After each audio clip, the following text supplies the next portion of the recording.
Hi, everybody, and welcome to episode 11 of Diabetics for Diabetics Radio. My name is Bowie Madison. I have had type 1 diabetes for over 20 years now. I am here educating diabetics looking to better manage their condition, looking for ways to heal, looking for ways to cure. And Episode 11, we are focusing on iron homeostasis in the body, learning how our body processes iron and what a normal functioning iron recycling system looks like. Now, why is that important? So, in our last episode, talked about inflammation and how reactive oxygen species, or ROS, are at the root of inflammation. I am introducing iron. First, we have to know what it's for first in a healthy system before we talk about dysregulation. But this episode is a bridge to talking more about iron and its role in producing ROS and inflammation. So, spent last episode talking about inflammation. This one talking about iron. The next episode is going to be on how they intertwine. Okay. So, if we haven't met yet, I have had type 1 diabetes 21 years. I am in the process of healing, sharing information as I go. All right. And this whole project started via TikTok. I have a TikTok channel. There's my handle. And again, I've always been interested in the inner workings of diabetes, the research, the physiology, the diet and nutrition, supplementation, everything behind it. I got really serious about it about 2 years ago. And in my progress, in terms of lowering my insulin usage, finding more out about beta cell regeneration and all of the things that are largely being kept out of mainstream research, um, I just knew I had to share. So here I am. So let's go ahead and get started. What is iron and why do we like it? All right. So, iron is the most abundant element by mass on planet Earth. So, that's about 80%, projected to be about 80% of the Earth's inner and outer core. So, it is all over the place, it's everywhere. It's abbreviated Fe. It is naturally reactive and easily catalyzes energetic reactions. So, we're going to talk more about how that applies in the human body. But naturally, the iron atom has a lot of electrons that it is able to take on as well as um, donate. So that makes it a potent energizer in the natural scape of both plants and animals. So it's found in the chloroplasts in plants. It has a role in creating chlorophyll and energy for plants. And it's also a catalyst in the electron transport chain because of those abilities to accept and donate electrons in cellular respiration. So whenever you think of energy being created in the body, whether that be a plant's body or an animal's body, chances are iron's going to be there. So what does that mean to you and I? And like I was just saying, it is too important not to know about. So 80% of all the iron in our body is bound to hemoglobin. Okay, so hemoglobin is the protein in our blood responsible for carrying oxygen. Now, iron, with its extra electrons, make it extremely reactive and extremely strong affinity for oxygen. So that is its, by percentage of mass in our body, that is its main job, is to bind oxygen on hemoglobin and help deliver oxygen to tissues, right? So that RBC there is red blood cell. So iron's responsible for making sure that hemoglobin delivers oxygen to tissues. And obviously, without oxygen, cells die. So iron has a couple different functions within the cell, just beyond hemoglobin and oxygen delivery. Obviously, there's another 20% there. So there are multiple enzymes in the electron transport chain that rely on iron with those electrons to either accept or donate, that catalyze the production of energy. Okay. If all of that just went over your head, totally okay. Too long didn't read. Long story short, iron is incredibly important in a healthy cell. It delivers oxygen, or helps deliver oxygen, and it aids in the cell's production of energy. If you do not have enough iron, you are not going to make it, right? It's just too important for making sure that your tissues stay healthy and that they are able to create energy. So, if it's important, it needs to be taken care of. And our body, as we'll see, is incredibly, incredibly good at taking care of iron. So, RBCs, red blood cells, are recycled on average, and there are things that change this, but on average, every 120 days. So, the way that happens is, so your red blood cells, they've been in circulation for, 110 going on 120 days. And its affinity for iron, its affinity for oxygen, its shape, it just starts to get worn down. And when that is identified, those cells are taken in by both the spleen and the liver, which function to filter out dysfunctional or old red blood cells. Um, those RBCs are taken to the liver, right, and broken down to be disposed of or recycled. So iron is bound and recycled in the liver to be repurposed. And we'll see in a second, our body is incredibly efficient at recycling iron. But iron does one of a couple different things in the body. So it can be sent from the liver to bone marrow, which is where those new red blood cells are being made.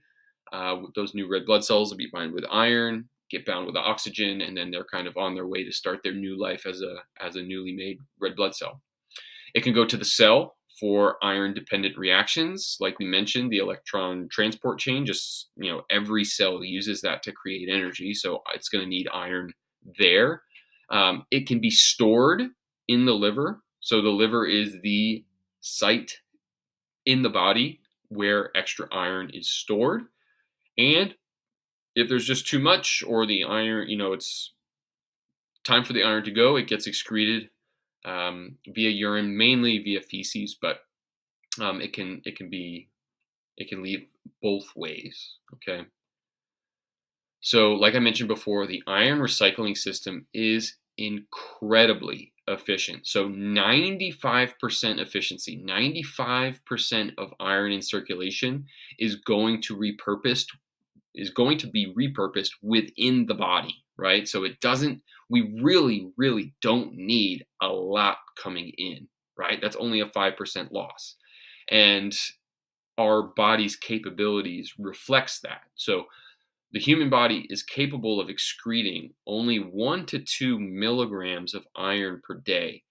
And our body holds really only anywhere from between, I think it's like 2 to 3 grams. So that would be 2 to 3,000 milligrams. So,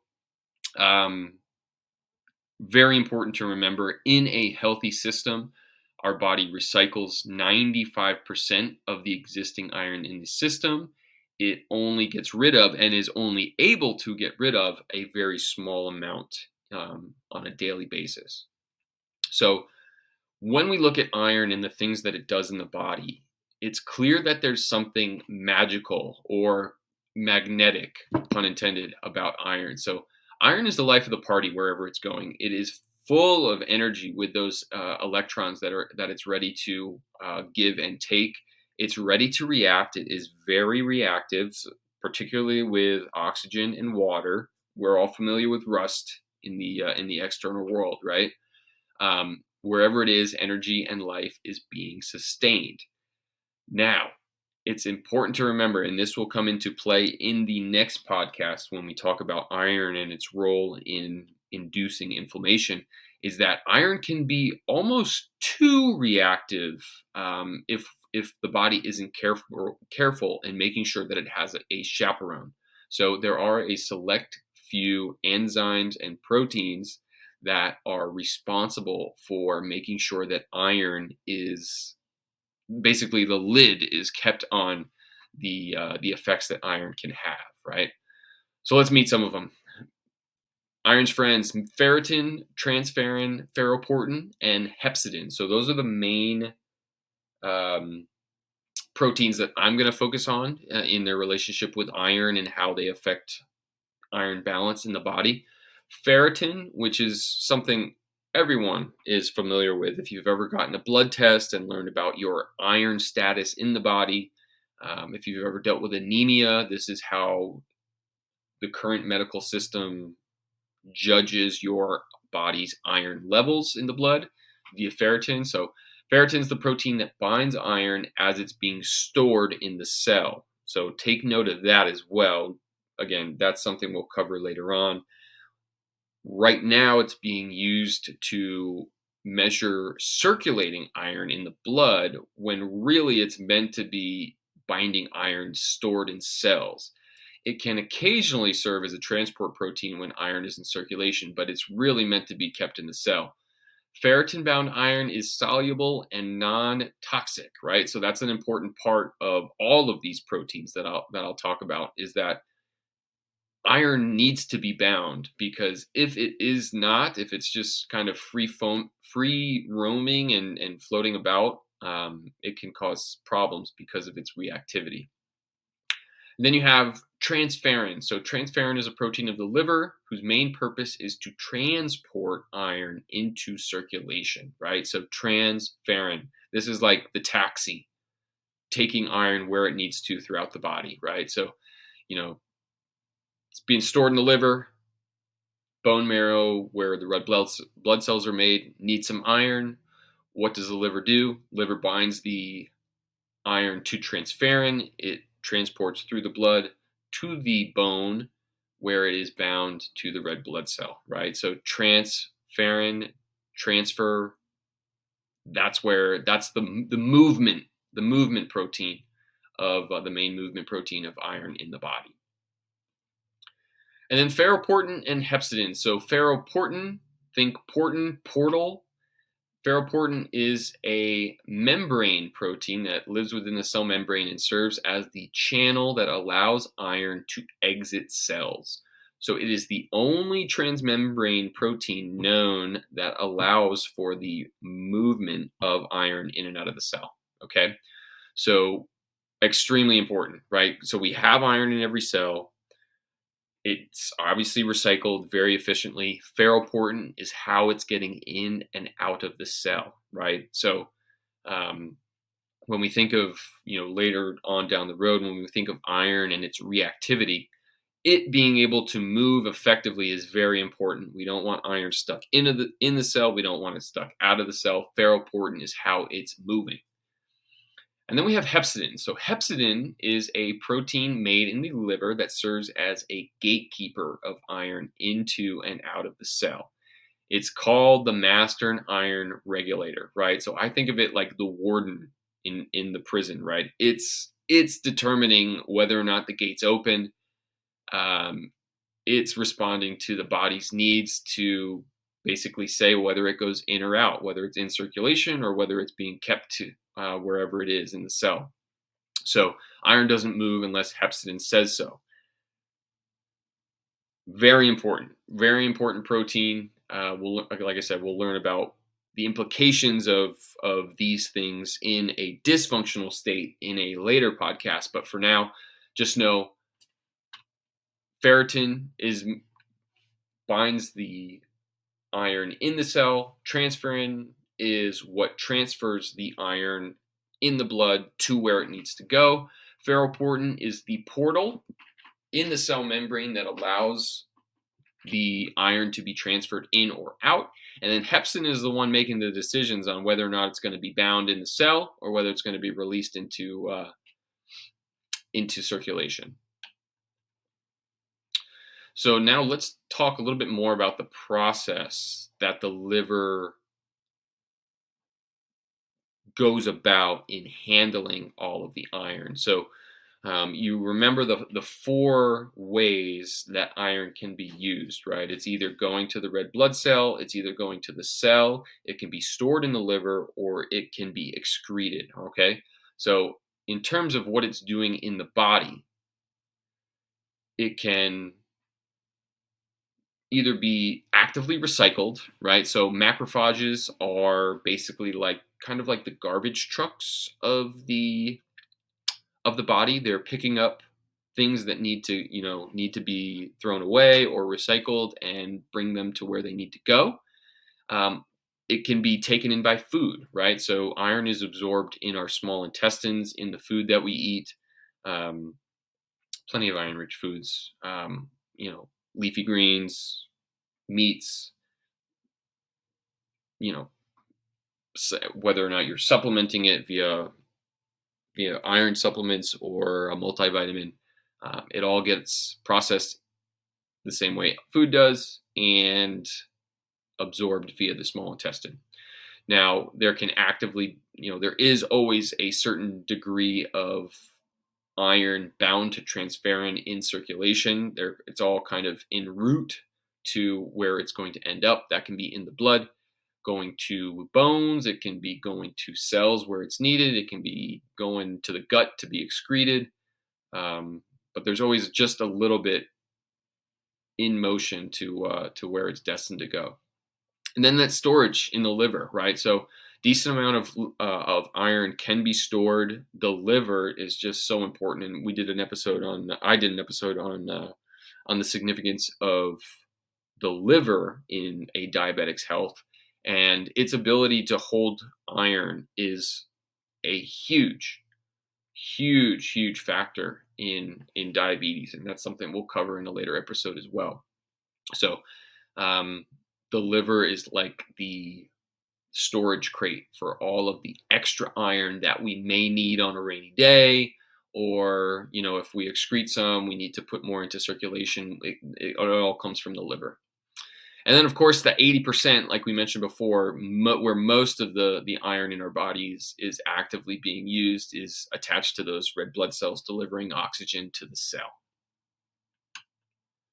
So here's a good diagram for that. So enterocytes, those are the cells that line our small intestine. So those are the ones responsible for absorbing our food intake of iron. So 1 to 2 milligrams of iron absorbed daily.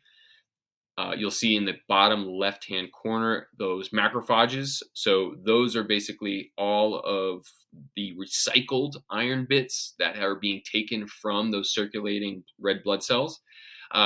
So when it gets absorbed in the small intestine and when it gets recycled by those macrophages, transferrin in the middle there is responsible for getting it where it needs to go, right? Transferrin, transfer iron. Okay.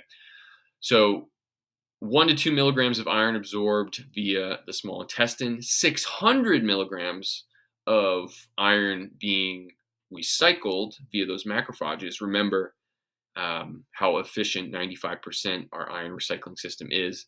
And then you kind of have all of that in transit to some degree via transferrin, about 3 milligrams at any one point in time. And then on the right-hand side, where it's being stored and used, you've got the liver. So that's about 1 gram of stored iron. That's a lot, right? 1 gram, that's 1,000 milligrams. So again, when you think of the efficiency of the iron recycling system, there's 1,000 milligrams of iron being stored in the liver at any one time, about. And when you look at the absorption via our small intestine, via the food, we don't need a lot, right? We're getting 1 gram, 1,000 milligrams via storage. We really only need to be able to absorb 1 to 2 milligrams. And we're also only able to excrete, once we're done with it, 1 to 2 milligrams. So we really don't need as much iron as I think we've been convinced that we do. And then in the bottom right-hand corner, you see those circulating erythrocytes. Erythrocyte is just another name for red blood cell. And that's where the bulk of the iron is, right? 1.5 to 2 grams. That's 1,500 to 2,000 milligrams of total body iron. Now, a certain percentage of that total is going to be, as you see that arrow at the bottom, is going to end up in macrophages as those red blood cells start to die off and be recycled. Now, I mentioned that reactivity and kind of the chaperone proteins that are responsible for handling iron, because it is important that iron stays where it is supposed to be.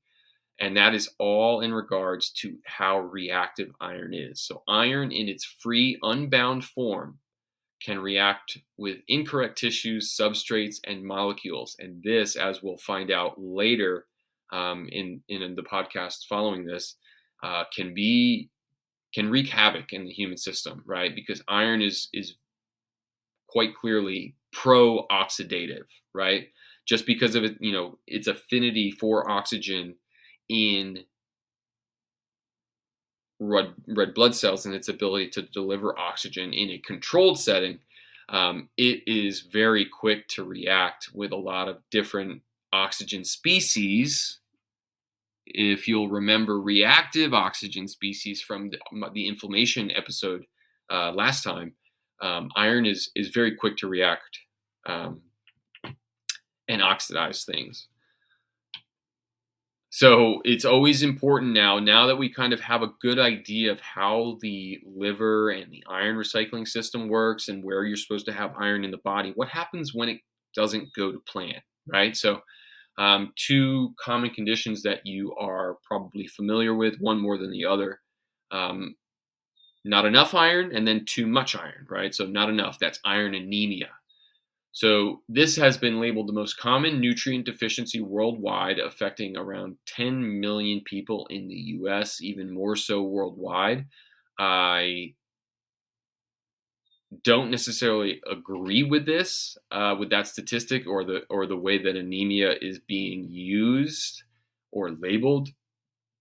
But again, for the common person and your understanding of iron anemia, you feel fatigued because a blood cell without iron is not able to carry oxygen. A blood cell that's not able to carry oxygen cannot deliver oxygen to the cell. Cell without oxygen does not create energy, right? So people with iron anemia or not enough iron in the blood um, are usually very lethargic, weak, lightheaded. Those are all things commonly associated with anemia. And this has been shown to disproportionately affect people of African descent, as well as women and children. And then you have iron overload, which is also known as hemochromatosis. Okay, so this occurs more frequently than most people know, at a rate of 1 in every 200 white US males. This has to do with its tie to European descent. Okay, so it's actually another name for iron overload is the Celtic curse. About 16 million Americans being officially diagnosed with. We'll talk about this in later podcast episode as well. Is that there's a huge potential for more people being adversely affected by this condition without actually being diagnosed, and extensive health implications of having too much iron in tissues and in circulation. And that's going to be covered in another podcast as well. When you learn about all the things implicated in iron overload, all of the complicating conditions, you are going to be shocked. So again, this one is short and sweet. I want to make sure that you have a good foundation in understanding what iron is all about, why it's important in the body, as well as some of the characteristics of how it works, so that we know what to look for in a functional system, and that we know what that means and implicates in a dysfunctional system. So plenty more to come about iron. We'll talk more about iron and its role in creating ROS, which are those reactive oxygen species responsible in inflammation. Okay, so do me a huge favor. go ahead, subscribe to this channel. There is more podcasts coming. And follow me on TikTok if you're not already at Bowie_Madison. Um, Again, Diabetic Collective needs to come together. We need to start educating and learning more about our condition so that when it comes time to take action and actually start to heal ourselves as opposed to just managing symptoms, we know what we're doing. All right. So, this is episode 11 of Diabetics for Diabetics Radio, Iron Homeostasis in the Body. My name is Bowie. Thank you so much for being here, and cheers.